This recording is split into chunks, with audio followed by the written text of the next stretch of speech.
I gave her everything. £250,000, my flat in London, my dignity. And she gave me 18 months of perfect lies. I should have known. A woman like that doesn't need a man like me. She needs what's in his wallet. I just wish I'd realized it before I signed the papers. I'm sitting here tonight, and the silence is so heavy it feels like a person standing over me. This is the hardest video I've ever had to film. For a long time, I convinced myself that if I just kept moving, kept sharing the good parts of my life, the bad parts would eventually fade away. But they don't. They just fester.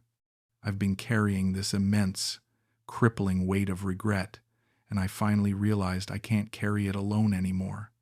The trigger for this confession arrived in my inbox late yesterday. It was from a viewer named Chloe, who has been following the channel since I was posting videos from my old London flat, the one I mentioned. Chloe wrote a beautiful, compassionate email saying she remembered my early excitement about moving abroad.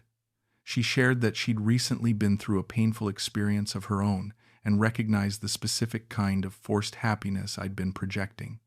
Her core message was simple: you don't have to pretend for us. Reading her words, I felt an intense, burning flash of embarrassment, the kind that makes your cheeks hot and your palms sweat. Someone saw the lie. That quickly dissolved into a torrent of relief, like a dam finally breaking, allowing the pressure to escape. And then came a sense of obligation, not a burden, but a duty to Chloe and everyone else who trusts me, to finally be honest about the cost of that initial excitement. Before I get into the excruciating details of what happened with the flat and the money, I have a quick request. If you believe in honesty and vulnerability on this platform, please like this video right now. Comment below and tell me your thoughts on vulnerability. Is it a strength or a weakness? And let me know what city or country you are watching from tonight. And please, if you haven't done so, subscribe. Truly, your support is the only reason I have the courage to air this failure publicly.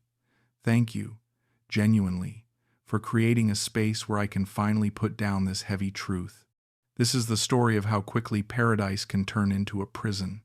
Let me take you back to the moment the pen hit the paper. I met Rattiya on my 3rd week in Chiang Mai. I'd come to Thailand to escape the silence of my London flat, the kind of silence that follows you after your wife dies and your daughter stops calling. I wasn't looking for love. I was looking for something to fill the space grief had carved out of me.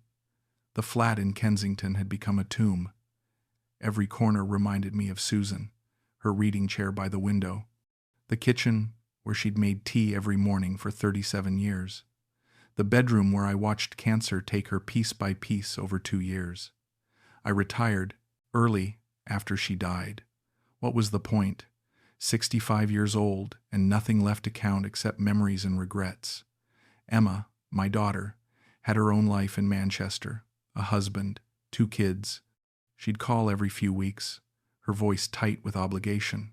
"How are you doing, Dad?" she'd ask, and I'd lie. "Fine, love, just fine."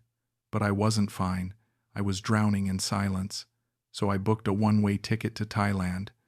I'd read about Chiang Mai online. Cheap, warm, far from everything that hurt. I rented a small condo near the old city for 3 months. I thought maybe the distance would help. Maybe I could breathe again. The first 2 weeks I barely left the condo except to buy food.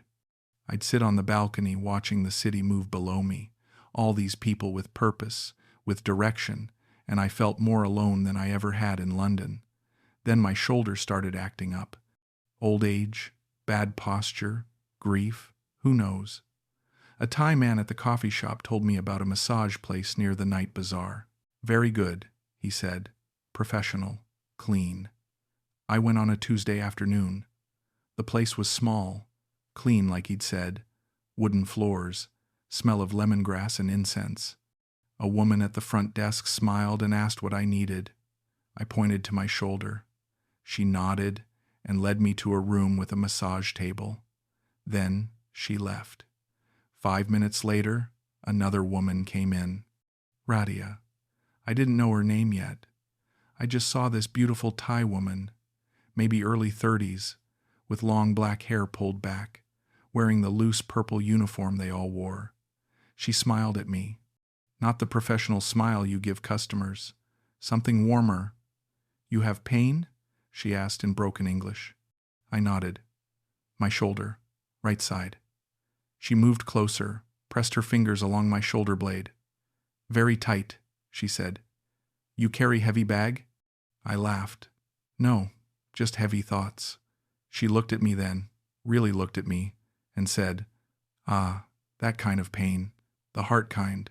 I didn't expect that." I didn't expect her to see me. The massage lasted an hour. She worked on my shoulder, but we talked the whole time. She asked where I was from, what I did, why I came to Thailand. I told her about London, about being retired. I didn't mention Susan yet, didn't mention Emma, but I told her I was here to find some peace. "Peace is good," she said. "Everyone need peace. In Thailand we say sabai sabai, means relax, be calm, be happy. You need sabai sabai." I asked her about herself. She told me her name, Rattiya. She was from a village outside Chiang Mai. She'd been working at the massage parlor for 5 years. "Not my dream job," she said, laughing. "But it's okay. I meet interesting people, like you." When the massage ended, I felt lighter. Not just my shoulder, something deeper. She walked me to the front desk. I paid. As I was leaving, she did something unexpected. She took a napkin, wrote something on it, and handed it to me. Her phone number. "You come back?" "Yes," she said. "I like talking with you." I stood there holding that napkin like it was the most valuable thing in the world. "I'd like that," I said. She smiled. That smile. God, that smile could make you forget everything. I went back the next day. I told myself it was for my shoulder, but it wasn't. I wanted to see her again. I wanted to hear her voice. I wanted someone to look at me like I mattered. She seemed genuinely happy when I walked in. "You come back fast," she said, grinning. "Shoulder still hurt?" I lied, said yes. She took me to the same room. This time we talked even more. She asked about my family. I told her about Emma, about Susan, about the cancer. She listened, actually listened. When I finished, she put her hand on my arm and said, "I am sorry. Losing someone you love is the hardest thing. My father died when I was 12. I still miss him every day." I felt this connection, this understanding. At the end of the session, she said, "Tomorrow is my day off. Maybe we have dinner? If you want." My heart jumped. I tried to play it cool. "I'd love that," I said. She wrote down the name of a restaurant and a time. "I see you tomorrow, Lionel," she said. She remembered my name. We met at a small Thai restaurant in the old city. She wore a blue dress, her hair down. She looked stunning. We ordered food and talked for 3 hours. She told me about her childhood. Her father had been a farmer. After he died, her mother struggled. Rattiya had to leave school early to work and send money home. "I always want to go back to school," she said. "Maybe someday, when I have enough money." She asked me what London was like, what my life had been like before Thailand. I told her everything, about working as an accountant for 40 years, about Susan's illness, about the loneliness after she died, about feeling invisible. "You are not invisible," Rattiya said, reaching across the table to touch my hand. "I see you. You are kind man with good heart. You deserve to be happy." I wanted to cry. I hadn't felt seen in so long. We walked through the night market after dinner. She pointed out things, explained Thai customs, laughed at my terrible attempts to speak Thai. When I walked her home, she kissed me on the cheek. "Thank you for tonight," she said. "I have very good time." I floated back to my condo. The next 2 weeks blurred together. We saw each other almost every day. She'd finish her shift at the parlor and meet me at my condo. We'd cook together. Well, she'd cook, and I'd try to help without burning anything. We'd watch Thai dramas on TV, even though I couldn't understand them. She'd translate and laugh at my reactions. We'd talk until midnight, about everything, about nothing. She told me about her mother who still lived in the village, about her younger brother who wanted to go to university but couldn't afford it, about her dreams of opening her own spa someday. I told her about my years in London, about the flat in Kensington, about Emma and how I wished we were closer. "You should call her," Rattiya said one night. "Tell her you love her. Life is too short." I did call Emma the next day. It was awkward. She asked if I was okay. I told her I was better than I'd been in years. "I met someone," I said. There was a pause. "Dad, that's great. I'm happy for you." But her voice said something different, something careful. A month in, I realized I was falling for Rattiya. Actually falling. It terrified me. I was 65. She was 32. What did I have to offer her? But when I was with her, none of that mattered. She made me feel young again, alive again. One night we were sitting on my balcony and she rested her head on my shoulder. "Lionel," she said quietly, "can I ask you something?" My heart raced. "Of course." She hesitated. "What we have, what is it?" "I don't want to assume." I took a breath. "I don't know what to call it, but I know I care about you, more than I've cared about anyone since Susan." She looked up at me. "I care about you too, very much, but I am scared. You are FARANG. You will go back to London. I will still be here." I hadn't thought about that, about leaving, about this ending. "What if I stayed?" I said. The words came out before I could stop them. She sat up. "You would stay? In Chiang Mai?" I nodded. "If you wanted me to." She kissed me then. Really kissed me. "Yes," she whispered. "I want you to." 3 months in, she moved into my condo. It happened gradually. She started leaving clothes there, toiletries. Then she was staying most nights. Then I asked her to just move in properly. "Are you sure?" she asked. "People will talk. Thai people. They will say I am money girl, that I use you." I told her I didn't care what people thought. I wanted her there. I wanted to wake up next to someone who made me feel like I still had something to offer the world.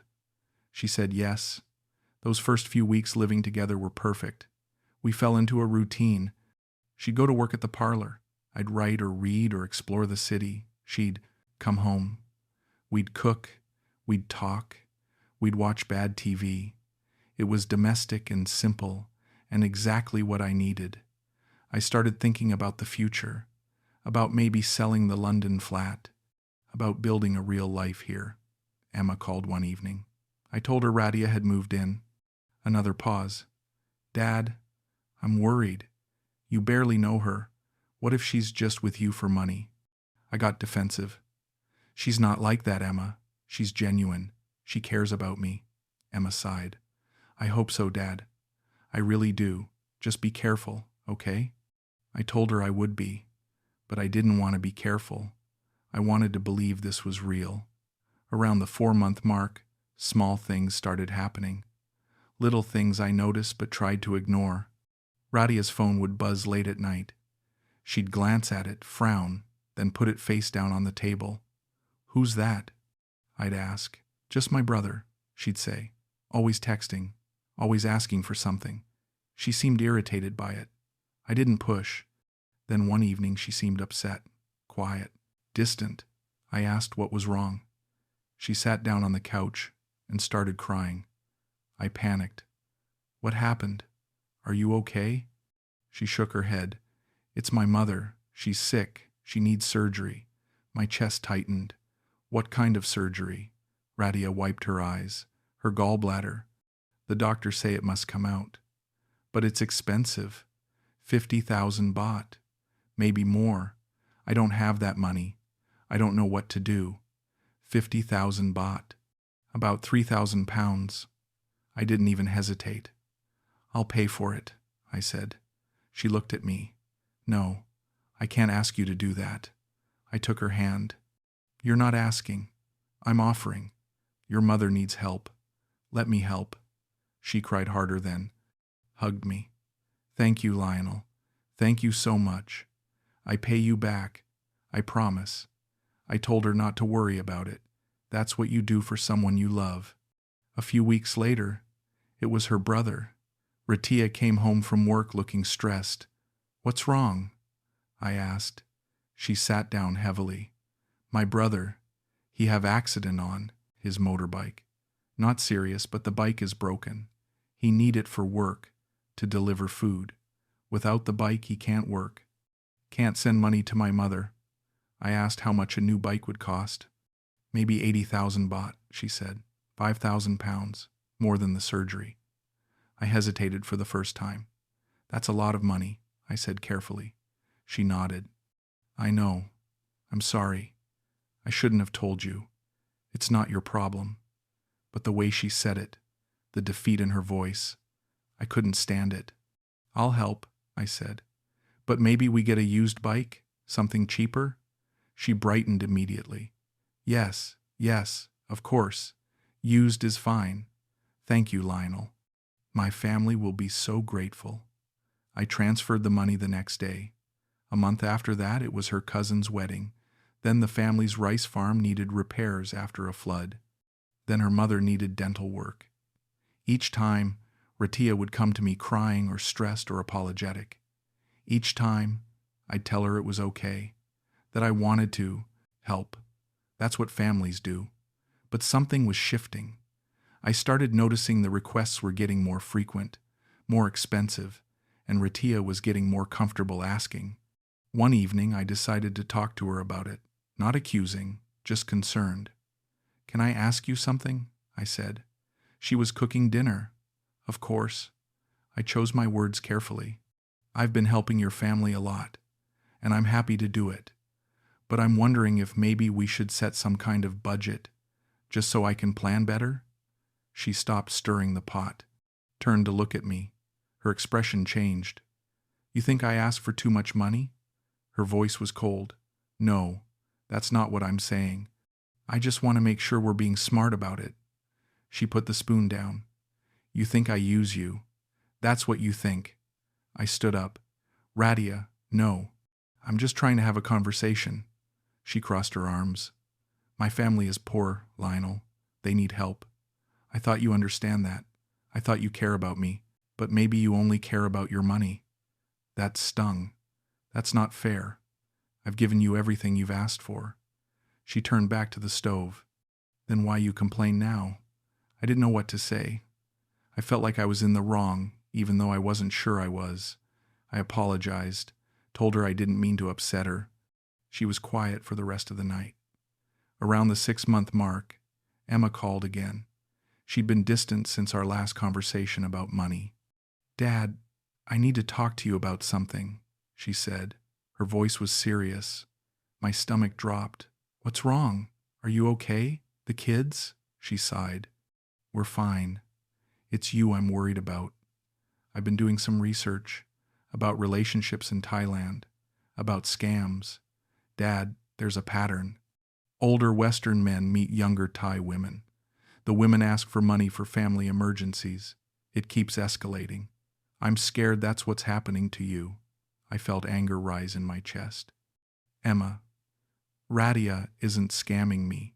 Her family genuinely needs help. She's not like that. Emma's voice cracked. How do you know? Have you met her family? Have you seen her mother?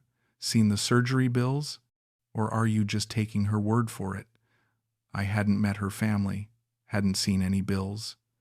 Rattiya always said the village was too far, that her mother was too sick for visitors.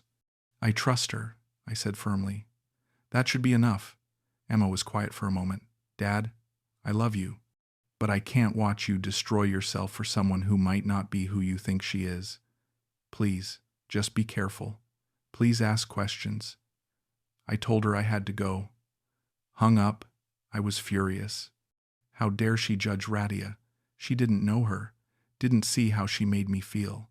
But a small voice in my head whispered that maybe Emma had a point. I pushed it away. 2 weeks later, Rattiya brought up marriage. We were lying in bed. She rolled over to face me.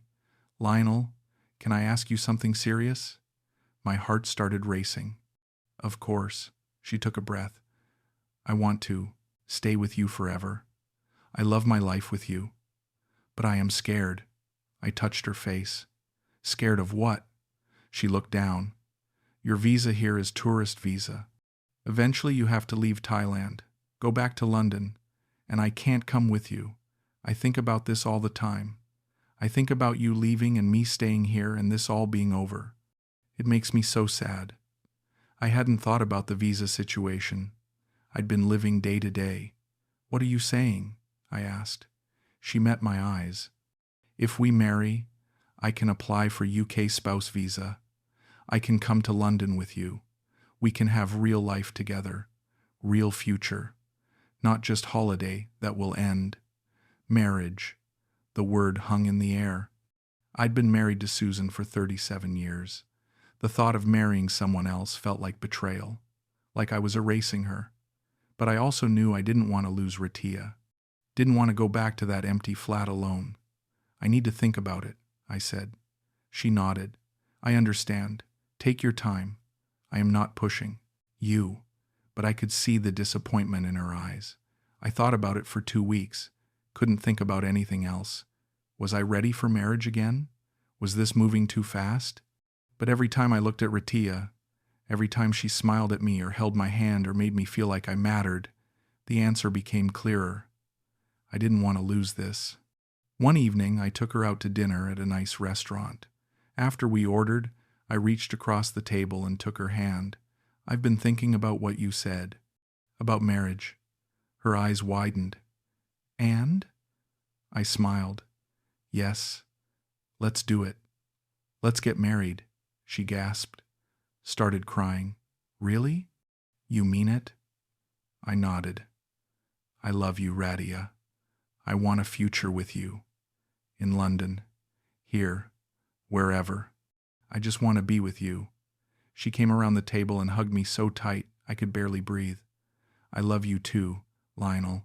I will make you so happy. I promise. We got married 3 weeks later at the district office in Chiang Mai. It was small, simple, just us, a translator who helped with the paperwork, and a photographer Rattiya insisted we hire. She wore a white dress she'd bought at the market. It was beautiful. She was beautiful. I wore the same linen shirt I'd worn to Susan's funeral. I hadn't realized that until later. Rattiya didn't notice, or if she did, she didn't say anything. After the ceremony, we went to celebrate with lunch at a nice restaurant. Rattiya was glowing, taking photos, posting them to Facebook. Now everyone knows you are mine, she said, laughing. I felt happy, genuinely happy. For the first time since Susan died, I felt like maybe I could have a second chance at life. That evening, Rattiya brought up the visa process. We need to apply for spouse visa soon, she said. The process takes many months, maybe a year. We should start now. I agreed. We found a lawyer who specialized in UK spouse visas. His office was in the city center. He was British, which made me feel more comfortable. His name was David, mid-40s. Professional, he explained the requirements. You'll need to prove the relationship is genuine, he said. Photos together, evidence of communication, joint bank account, proof of accommodation in the UK. Rattiya leaned forward. What about money? I hear you need to show money? David nodded. Yes. The sponsor, that's you, Lionel, needs to show you can support your spouse financially. Minimum income requirement, and it helps to have savings in a joint account. Shows stability. Rattiya looked at me. How much savings? David checked his notes. At least £20,000 in a joint account is advisable. More is better. £20,000. I had that. My pension from the accounting firm was solid. I had savings. That's not a problem, I said. We opened a joint bank account the next week. I transferred £40,000 into it. For the visa, Rattiya said. They need to see we have money, that we are serious. I didn't question it. David had said savings. Helped. 40,000 seemed responsible. Showed I could take care of her. The visa application took weeks to prepare. Rattiya was meticulous. Every document perfect. Every photo chosen carefully. She'd work on it for hours each evening. "I want everything to be right," she'd say. "I don't want them to reject us." I admired her dedication. Finally, we submitted the application. David said it would take 6 to 8 months for a decision, maybe longer. In the meantime, David said, maintain the relationship, keep evidence. Don't make any big financial changes that might look suspicious. We nodded, left his office holding hands. "Soon we will be in London together," Rattiya said, "starting our new life." I squeezed her hand, believed every word. A month after we submitted the visa application, things started getting expensive. Really expensive. Rattiya came home one evening and sat me down. "I need to talk to you about something important," she said. She looked serious, scared, even. "What's wrong?" I asked. She took a breath. "My mother's house. The visa inspectors, they might visit, to check that my family is real, that we are a real couple. But the house is very old, very poor. If they see it, they might think I only marry you for money, that I am desperate." I frowned. "So what are you saying?" She grabbed my hand. "We need to renovate the house, make it look better. Not rich, just normal, respectable, so the inspectors don't think bad things." I asked how much that would cost. She looked down. "Maybe £15,000. I know it's a lot, but if we don't do it, they might reject the visa. All of this will be for nothing. £15,000. My mind raced. That was on top of the $40,000 in the joint account, on top of everything else I'd already given her family. But she was right. If the visa got rejected, we'd wasted months. Wasted money, wasted everything. "Okay," I said. "Let's do it." She hugged me. "Thank you, Lionel. You are saving my family." Saving us.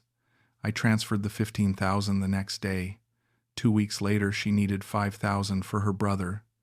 "He needs a new motorbike," she said. "Better one, so he can work more. Send money to mother while we are in UK." I gave her the money. Then it was dental surgery for her. "The visa interview," she explained. "I need to look good, professional. If I have broken teeth, they will judge me." Another £2,000. Then new clothes for the interview. Business clothes. "First impressions matter," she said. I couldn't argue with that. Another £1,000. Then money for her cousin who'd been in a car accident. If I don't help, I look like bad person. Like I forget my family now, that I have FARANG husband. £3,000. I kept giving, kept writing the checks, kept transferring the money. But something was happening inside me, something I didn't want to acknowledge. I started feeling anxious, started checking the joint bank account more often. The balance was dropping faster than I'd expected. We'd started with £40,000. Now it was down to $27,000 in just 2 months. One evening, I decided to talk to her about it. Carefully. "Rattiya, can we talk about our finances?" I asked. She was watching TV. She looked at me. "What about them?" I sat down next to her. "I've been noticing the joint account is going down pretty fast. I just want to make sure we're keeping track of everything. For the visa." Her expression hardened. "You think I spend too much?" I shook my head. "No, I just want us to be aware of where the money's going. That's all." She stood up. "I know where it goes. To my family. Because they need help. I thought you understand this." Her voice was rising. "I do understand.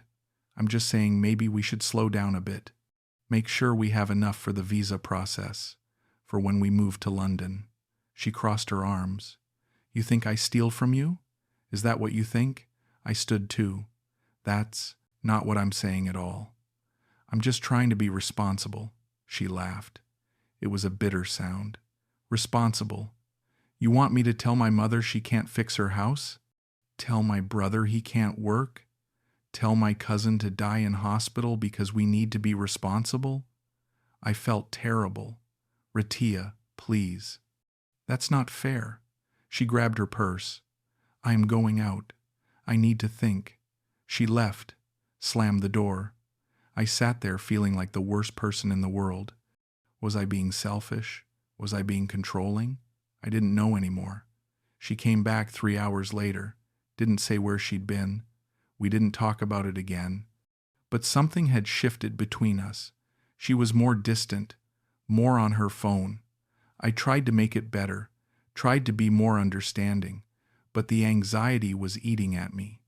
I started checking the joint account every day, watching every transaction. One day I saw something that made my stomach drop, a transfer I didn't recognize. £8,000, sent to a Thai bank, account I'd never seen before. My hands were shaking as I called Rattiya. Can you come home? I asked. We need to talk. She sounded annoyed. I am at the market. What's wrong? I told her about the transfer. There was a pause. That is for my mother's surgery, she said. I told you she needs surgery. I frowned. But she already had surgery, months ago. The gallbladder. Another pause. Different surgery. This is for her heart. I told you this. She hadn't told me this. I was sure she hadn't. When did you tell me? I asked. Her voice went cold. I don't remember.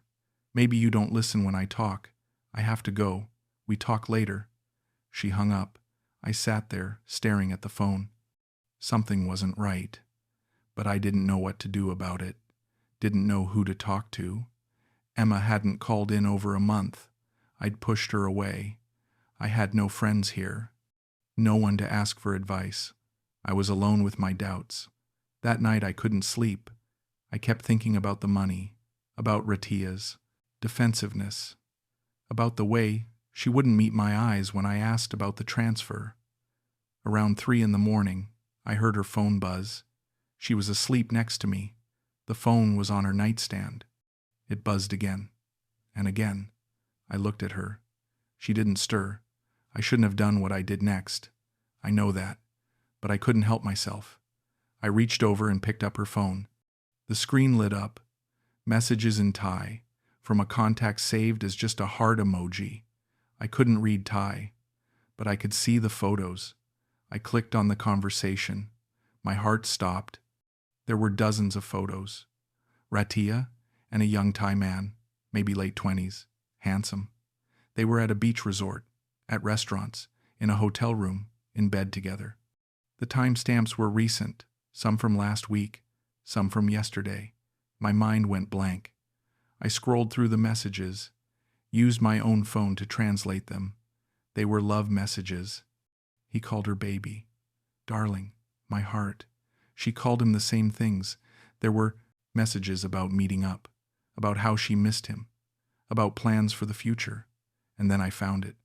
A message from Rattiya to him. In Thai, but Google Translate made it clear enough. He gave me 50,000 again. I told him it's for my mother. So stupid, this FARANG. I read it 3 times, 4 times, 5 times. So stupid, this FARANG. I sat there in the dark holding her phone. The shower was still running. No, wait, there was no shower. That was a different memory, a different moment. This was now. 3 a.m, she was asleep. I was holding her phone. Seeing the truth I'd refused to see for months, I put the phone back carefully, got out of bed, went to the living room, sat on the couch in the dark. My mind was racing. How long had this been going on? Was anything she'd told me true? Did she ever love me? Or was I just a wallet from the start? I wanted to wake her up, confront her, demand answers. But I couldn't move, couldn't speak. I just sat there as the sun came up. When she woke up, she found me still sitting there. Lionel, why you are here? You didn't sleep? She looked concerned, almost genuine. I stared at her. Who is he? I asked. My voice sounded strange, flat. She froze. Who is who? I picked up my phone, showed her one of the translated messages. Him, the man in the photos, the one you called darling. Her face went white, then red. She grabbed for my phone. I pulled it back. "Why you look at my phone?" she demanded.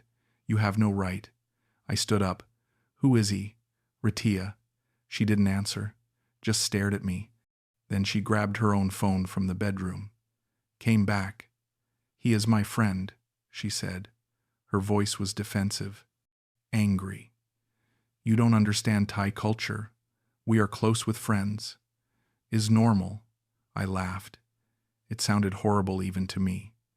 "You're in bed with him, Rattiya. In the photos." "That's not friendship." She crossed her arms. "So what? You think you own me? You think because you give money, I belong to you?" I felt like I'd been slapped. "I thought you loved me. I thought we were married. I thought this was real." She looked away. "It is real. He is just friend. From before I meet you." "Is nothing." I shook my head. "You told him I was stupid, that you lied to me about the money." She went very still. "You read my messages?" Her voice was quiet now. "Dangerous." "Yes, I read them, because I knew something was wrong, and I was right." She turned away from me. "Walk to the bedroom." "I am not talking about this now. You are crazy, jealous old man." She slammed the bedroom door. I heard the lock click. I stood there in the living room for a long time. Then I did what I should have done weeks ago. I opened my laptop, logged into the joint bank account. £12,000 left, from 40,000, in less than 4 months. I transferred it all back to my personal account, every penny. Went online and booked a flight back to London, one way, leaving in 5 days. I needed time to pack, time to think, time to figure out how to untangle myself from this mess. Rattiya stayed in the bedroom for 2 hours. When she finally came out, I was packing. She saw the suitcase on the bed. "What are you doing?" she asked. I didn't look at her. "I'm leaving, going back to London." She walked over. "Because of the photos? Because of my friend?" I stopped packing, looked at her. "Because of everything.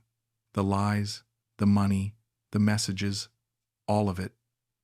She sat down on the bed. She wasn't crying, just watching me. "You are making a mistake," she said calmly. I zipped up the suitcase. "No, the mistake was thinking this was real, thinking you actually cared about me." She stood up. "I did care about you. I do care. You just don't understand." I laughed bitterly. "Then help me understand. Explain the photos. Explain the messages. Explain why you called me stupid." She looked away. I was angry. I said things I didn't mean. He is just someone who makes me feel young, who reminds me of my life before all this, before I had to take care of everyone. You don't know what it's like. I sat down, suddenly exhausted. "So tell me, make me understand." She sighed. "You want truth?" I nodded. "Yes." Finally. She sat down across from me. "Okay, truth. I meet him before I meet you. We were together for 2 years. He wanted to marry me, but he has no money, cannot take care of my family. When I meet you, I see opportunity. You are kind. You are rich. You can help me, help my family, so I stay with you." Every word was a knife. "Did you ever love me?" I asked. She looked me in the eye. "I cared for you. You were good to me. But love? That kind of love you want? No. I love him, but he cannot give me what you can." I felt tears on my face. I didn't even realize I was crying. "So it was all a lie, everything." She shook her head. "Not lie. I stayed with you. I cooked for you. I made you happy. That is not lie. That is something." I wiped my eyes. "That's not love, Rattiya.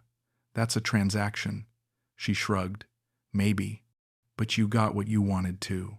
You were lonely, sad, grieving. I made you feel alive again. Feel young. Feel wanted. You were happy. Don't pretend you weren't." She was right. I had been happy. For a while. but it was built on nothing.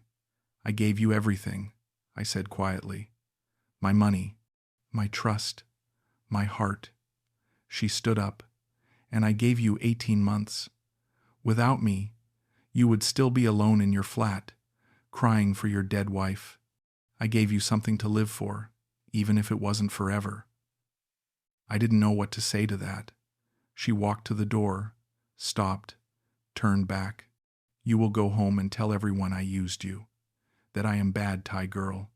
But you know the truth, Lionel. You wanted to buy love. You just didn't like the price. Then she left. I heard the front door close, sat there on the bed surrounded by half-packed suitcases. She was right. About all of it. I had wanted to buy love. I'd thrown money at my loneliness and hoped it would turn into something real. I'd ignored every red flag because admitting I was being fooled meant admitting I was pathetic, an old man desperate enough to believe a beautiful young woman could love him. I finished packing that night. Rattiya didn't come back. I don't know where she went. To him, probably. To the man she actually loved. The next morning I left the keys on the kitchen counter. Left a note saying she could stay in the condo until the lease ran out. 2 more months. I figured I owed her that much. Or maybe I just didn't want to fight anymore. The flight back to London was the longest 7 hours of my life. I kept replaying everything in my head. Every conversation. Every moment, trying to figure out when I'd lost control, or if I'd ever had it to begin with. Emma picked me up from Heathrow. I'd called her before I left Thailand, told her she'd been right, that I was sorry, that I needed help getting home. She didn't say I told you so, she just said she'd be there. When I came through arrivals, she was waiting. She hugged me for a long time. "I'm so sorry, Dad," she whispered. "I'm so sorry this happened to you." I couldn't speak, just held on to her. She drove me back to the flat in Kensington, the flat I'd barely thought about for months. It looked exactly the same. Susan's reading chair, the kitchen, the bedroom, all untouched. Like I'd never left. Emma helped me unpack, made me tea, sat with me while I tried to explain what had happened. "How much did you lose?" she asked gently. I'd been doing the math on the plane, £250,000, maybe more. I stopped counting after a while. She closed her eyes. "Dad, that's your savings, your pension, everything," I nodded. "I know." The first few weeks back were the hardest. I'd wake up and forget where I was. Forget that Rattiya wasn't there. Then I'd remember, and the weight would crush me all over again. I was angry. At her, at myself, at the universe for taking Susan and leaving me desperate enough to fall for someone like Rattiya. But eventually, the anger faded. What replaced it was something quieter, something harder to name. Regret, maybe. Not for loving her, but for lying to myself about what it was. I'd wanted to believe that a beautiful woman could love an old, grieving man for who he was. I'd wanted to believe I could start over, that I could be happy again. And maybe, in some small way, I was happy. For a while. But it wasn't real. And deep down, I think I always knew that. Emma came by every few days. She'd bring groceries, check on me, make sure I was eating. One day she sat me down and said, "Dad, I think you should talk to someone, a therapist. This is trauma. You can't process it alone." I resisted at first. Therapy felt like admitting defeat, like admitting I was broken. But she was insistent. Found someone for me, a man named Dr. Reeves, mid-50s, kind eyes. I started seeing him twice a week. At first I didn't know what to say, how to explain what had happened without sounding like a complete fool. But Dr. Reeves didn't judge, he just listened. "Tell me about Susan," he said in our third session. So I did. I told him about the cancer, about watching her die slowly, about the 2 years of hospitals and treatments and hope that kept getting crushed, about how I'd felt so helpless, so useless. "And after she died," he asked, "how did you cope?" I laughed. I didn't. I just existed, went through the motions, waited for something to make it better. He nodded. And then you met Rattiya. I nodded. And she made it better. For a while, Doctor. Reeves leaned forward. She made you feel needed, like you had purpose again. I'd never thought of it that way. But he was right. With Susan, I'd been useless. Couldn't save her. Couldn't fix her. But with Rattiya, I could. Help. Could provide. Could be the hero. Even if the problems I was solving were manufactured. I was trying to save her, I said slowly, because I couldn't save Susan. Doctor. Reeves smiled sadly. And in the process, you lost yourself. We talked about that for weeks, about grief, about how I'd never really processed losing Susan, about how I'd tried to skip the hard part by finding someone new, someone to make me feel alive again. The thing is, Doctor, Reeves said one day, grief doesn't go away because you ignore it.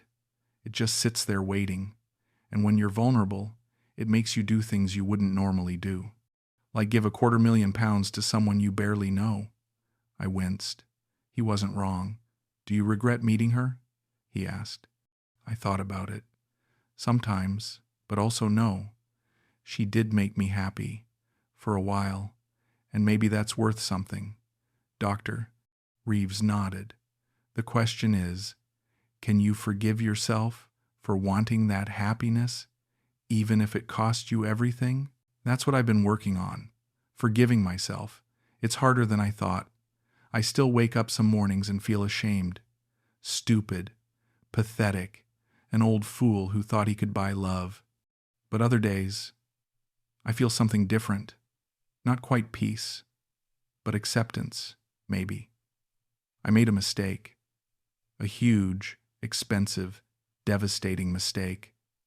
But I'm still here. Still standing. The flat in Kensington doesn't feel like a tomb anymore. Emma convinced me to redecorate, change things up. So Susan's reading chair is gone, donated to charity. The bedroom has new furniture. The kitchen has been repainted.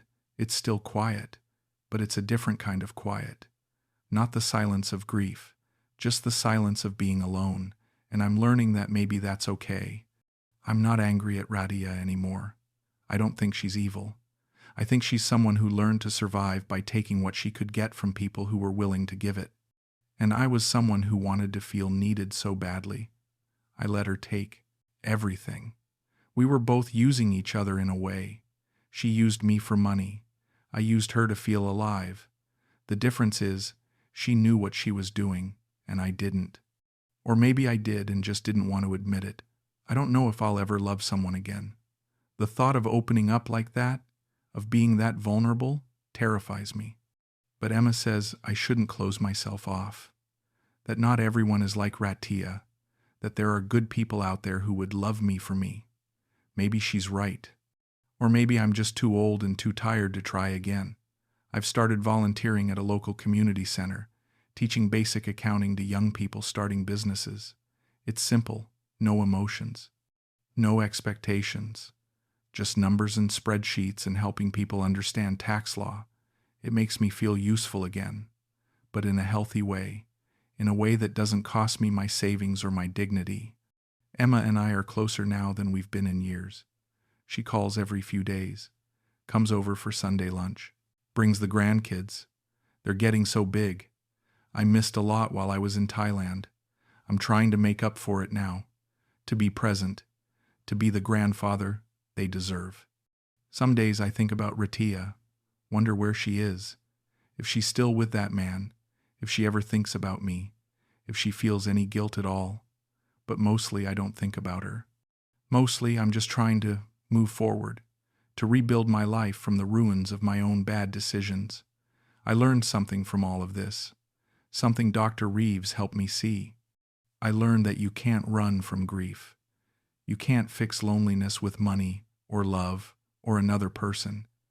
You have to sit with it, work through it, let it transform you instead of destroying you. I also learned that I'd rather be alone and honest than loved and blind. That's the price I paid. £250,000 in 18 months of my life to learn what should have been obvious from the start. But maybe that's how wisdom works. You pay for it in pain and regret, and when you're sitting in the ashes of your mistakes, you finally understand. I'm 65 years old. I don't have endless years ahead of me, but I have enough. Enough to figure out who I am without Susan, without Rattiya, without anyone else defining me. Enough to be a better father to Emma, a better grandfather to her kids, a better version of myself than the desperate man who flew to Thailand looking for salvation in the smile of a stranger. I don't know what comes next. Maybe nothing. Maybe just quiet days in this flat, volunteering, seeing my family, living a simple life. Or maybe something else, something I can't see yet. But whatever it is, I'll face it with my eyes open this time, with my heart protected, with the knowledge that I survived the worst thing I could imagine and came out the other side, not whole, maybe, not undamaged, but alive, and learning, finally, that sometimes that's enough. I got a message from Rattiya 2 months after I got back. Just one message. I hope you are happy, Lionel. I'm sorry if I hurt you. You are a good man. I stared at that message for a long time, thought about responding, thought about asking her why, thought about telling her what she'd taken from me, but in the end, I just deleted it. There was nothing left to say, nothing that would change what happened or make it hurt less. Some stories don't get neat endings. Some wounds don't fully heal. You just learn to live with the scars. That's where I am now, living with the scars, learning from them, letting them remind me of who I was and who I don't want to be again. Emma asked me the other day if I'd ever go back to Thailand. I said no, not because I hate the country or the people, but because I can't separate it from her, from the person I was when I was there, from the mistakes I made. Thailand will always be the place where I lost myself trying to find someone else. That's not the country's fault. That's mine. But I can't go back. Dr. Reeves says that's okay. That we all have places we can't return to. Not because they're dangerous, but because they represent versions of ourselves we've outgrown, or tried to. I think that's what I'm doing. Trying to outgrow the Lionel who was so lonely he'd believe anything, who was so desperate he'd ignore every warning sign, who was so broken he'd give everything to someone who gave nothing back except the illusion of being needed. That Lionel is gone, at least I hope he is.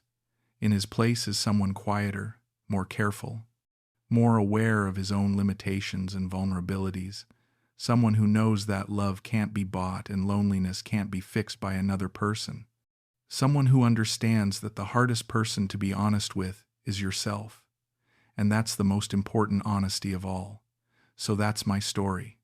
That's what happened when a 65-year-old retired accountant from London fell for a 32-year-old massage therapist from Chiang Mai and lost £250,000 in the process. It's not a good story. It's not inspirational. It's just honest. And maybe that's all it needs to be.